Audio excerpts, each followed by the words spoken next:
I have to say, the Ifi marketing team really does understand the power of YouTube.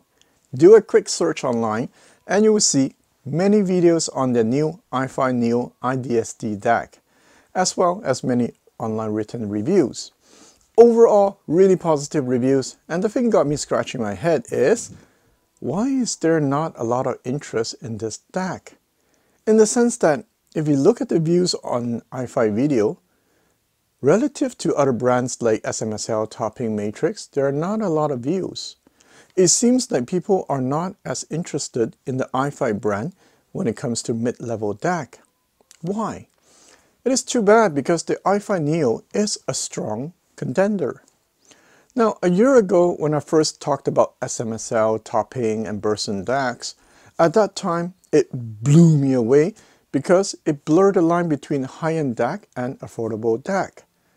At the time, for me, entry-level DACs suffer from what I call upper mid-range digital glare. So whenever I compare it to a $3,000 plus DAC in the old days, that was a key I listened for to differentiate high-end and affordable. Now with the arrival of all these new affordable DACs, that line is gone. I mean, there's no differentiation. This is why I say today's affordable DAC can rival yesterday's higher-end DAC. Now the problem now is there are too many of them to the point that it is no longer exciting for me to try a new DAC. I think there's DAC fatigue, where the views for DAC videos have fell off a cliff. Almost like seeing the stock market crash during a recession. So when Ifi reached out to me asking if I would review the Neo, I was like, meh, no, send it to me. And I told them I will only review it if I find something special about it, so that I can have a good story to tell. After all, they're not paying me, and from my understanding, I'm not getting to keep this DAC, so I know it will be free work if I make this video.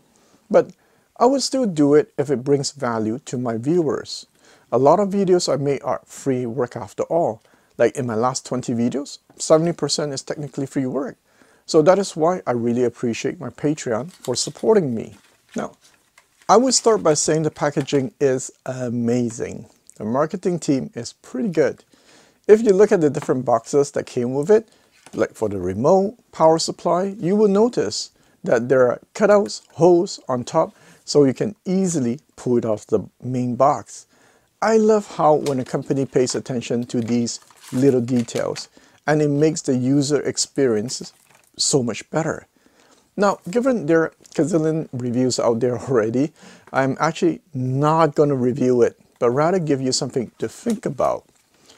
I will make this video into more of an audio discussion as opposed to a product review video. You can think of it as what you should consider when you are shopping for a DAC type of video. Now, the Ifi Neo is good, but so are a million other DACs on the market. So why should you choose it? I will only give you 2 reasons, and today we will talk about those 2 reasons. Now, I would have given you 5 reasons if Ifi paid me.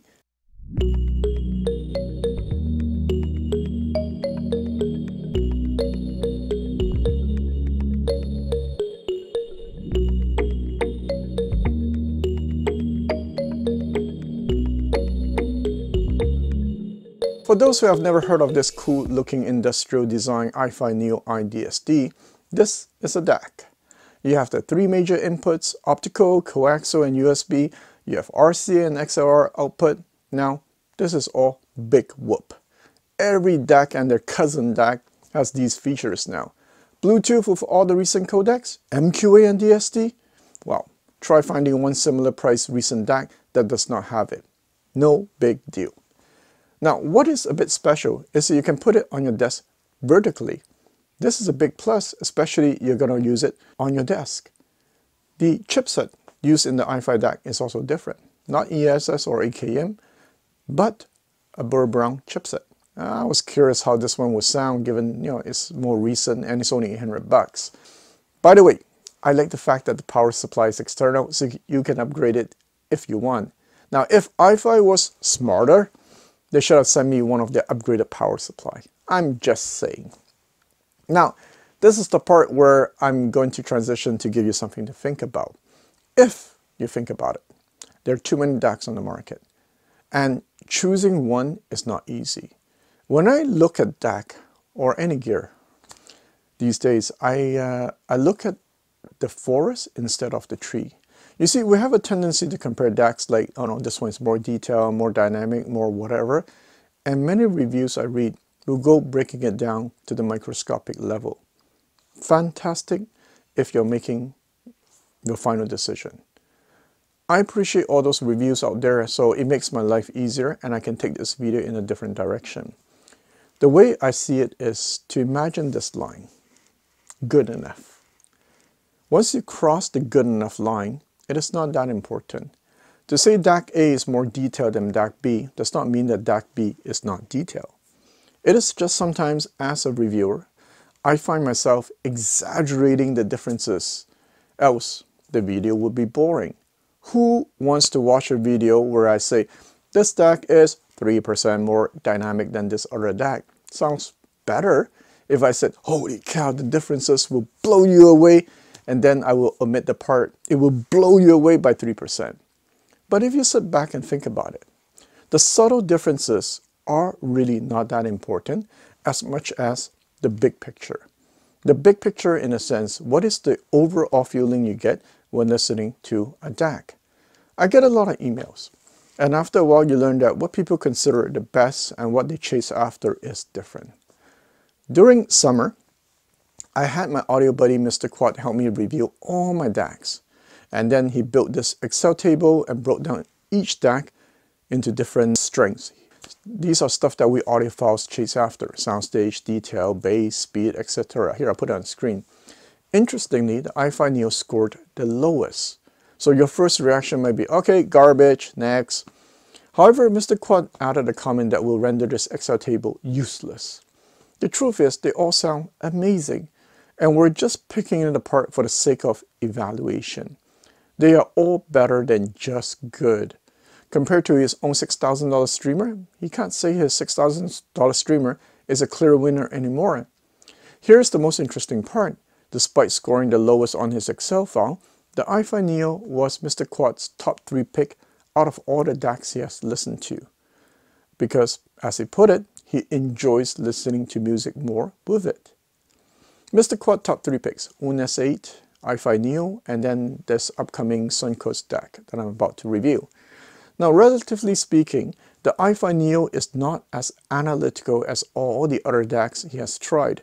So sure, it might not be as detailed as the topping D90 SE, but it was more enjoyable for him. The other night, I was A/B testing the Ifi against the topping D90 SE. The differences are subtle, but it is there. I remember I was listening to this album, and I was using the Sonus Faber Liuto and Mcintosh 6700. I started with the topping D90 SE first, and at one point there were some instruments that sparkle, and it caught my attention. Now, topping is fantastic for that. You can hear micro details effortlessly. Now, when I switched to the Ifi, at one point, I was telling myself, oh, that sparkling part, I already passed it, and I did not notice it. So with the topping D90 SE, that sparkling part was the main star at that part of the music. While the Ifi, it was simply part of the music. If you asked me 3 years ago, while I was still in that phase of chasing after clarity, detail, I would tell you to choose the topping D90 SE. These days, I'm more about listening to music and just enjoying them. Now, I find myself appreciating both DACs now equally. So, is the topping better? A question of taste. But I can tell you, I prefer way more the Ifi when it comes down to drums. Drums sounds more palpable and clear. So my advice when choosing a DAC, at least know which direction you want to go towards. Hyper detail, extreme clarity, analytical, or smoother and more analog sounding. So, the 2 reasons why you should consider the Ifi. First, it is a warmer sounding DAC than the typical Asian DACs. One of my main observations with all these fantastic measured DACs, most of them, on top of being analytical, are on the neutral or cool side. Some are even cold. it lacks warmth in the mid-range. Put them to my own reference DAC, Exasound E28, or the Mcintosh DAC that I recently reviewed, and it's the first thing you'll notice. Why do you think, despite me having access to these gazillion DACs that measure so well like their life depended on it, I still can't replace my Exasound E28, and that amp does not win awards in the measuring department. I mean that DAC. The iFi has a bit more warmth, and for some, that alone can be the reason to choose the iFi over the other. The second reason is that it is not hyper detailed nor overly aggressive. Now, if your first reaction is, man, it must suck because it's not as detailed, you are missing the point of my video. Once you reach a certain level of detail, it really is not that important. See, I lent it to Mark, one of my audio buddies. He's currently using the Decware UFO2 because he finds it sound close to his turntable. Not as good as turntable, but close. With the Ifi Nano, for him, both UFO2 and this Ifi, they're like neck to neck. The Ifi does have a certain smoothness, and for some of you, you might find it more analog sounding when compared to your typical Asian DAC. So for these two reasons, this DAC is worth your time. Now, what about the negatives? Now, I did not try the headphones, so no comments on that. I noticed that it does take a bit of time to warm up and settle down. It's not so smooth when you first turn it on. And even though I said for some it might sound more analog, somewhere in the upper frequency, the topping did sound smoother. But you know what? Who cares? I looked online, there's a 30-day trial period at many places, so just try it yourself. My purpose is just to answer the gazillion emails that I get where people ask me, Thomas, I want a DAC with no listening fatigue and sounds analog. Look man, most DAC sounds analog enough these days. Just this one has a bit more warmth, less analytical, and that is the big picture. Let me end this video. I will share one final thing with you. Okay, so a few years ago, some of my audio buddies and I were into DACs in the $3,000 to $4,000 area. Okay, we did have some sub $1,000 DACs, and as I mentioned, for us, there was a clear difference among the expensive and less expensive. All the more expensive DACs I've tried are like, well, the DACs I've tried are expensive are like PS Audio, Audio Research, Mcintosh, and so forth. I find myself classifying DACs into different categories. The Mcintosh D150 at the time was a DAC I considered more laid back and smooth. I can even say probably the most analog sounding.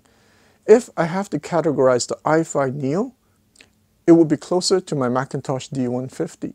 So Mark told me he actually prefers the Ifi Neo over this $4,000 Mcintosh DAC because he found the Ifi sound closer to his turntable. Now at my place with my system matching, I can get the Mcintosh to sound smoother than the Ifi. But my point is, it is so interesting to see how a sub $1,000 DAC today can rival yesterday's DAC that cost many times more. In this case, the Mcintosh strength was a bit more laid back, and this Neo can give it a challenge.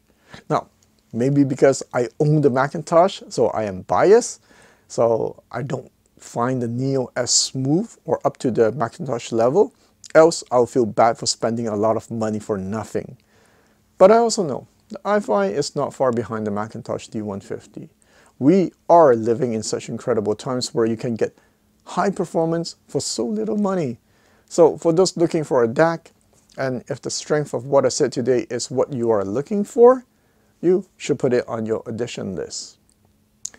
If you made it all the way to the end of this video, I think I earned a like from you.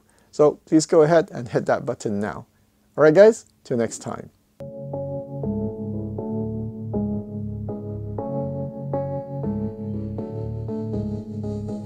I never think, I never know. I'm stuck and left alone. I've been lost, I've been found. My cause is not defined.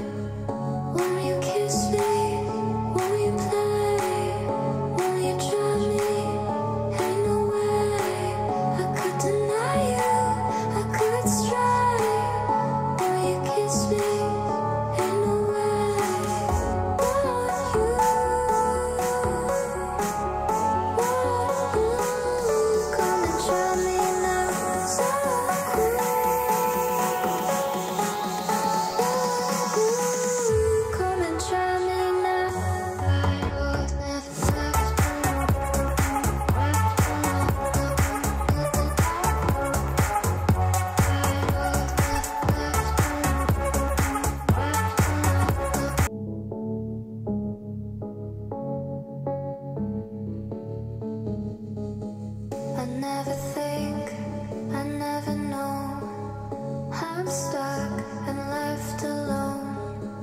I've been lost, I've been fine. My cause is not